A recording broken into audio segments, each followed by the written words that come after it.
Upon eating Kokoshibo's flesh, Genya inherits the Upper Moon Slayer mark. If Genya had survived the battle, would he still eventually succumb to the mark's curse?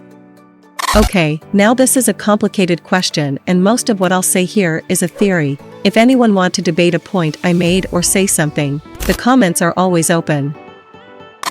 First, the context. We see Demon Genya version 1 against Hantengu. Back then, he didn't got anything special aside from demon eyes, and that's it. This don't differs much from the average demon, except his Skara becomes black.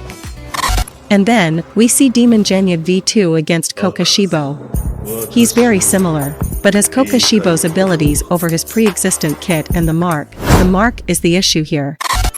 The mark would fade? I would say so.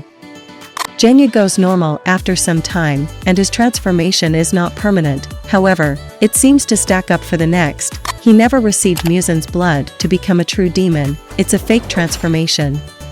As we see right after the fight, his powers already faded, it's implied, and show his transformation last until he stops focusing on fighting, and between the fights, he's a normal human.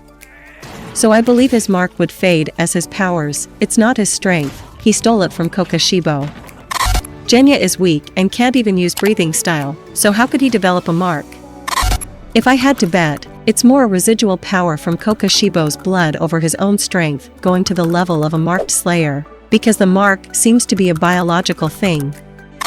After all, I assume his mark would fade and he would go back to be a human, totally unaffected by the mark's curse. If dying due to the mark is because your body was totally drained and your lifespan burned for power, then Genya would lose a few years at max.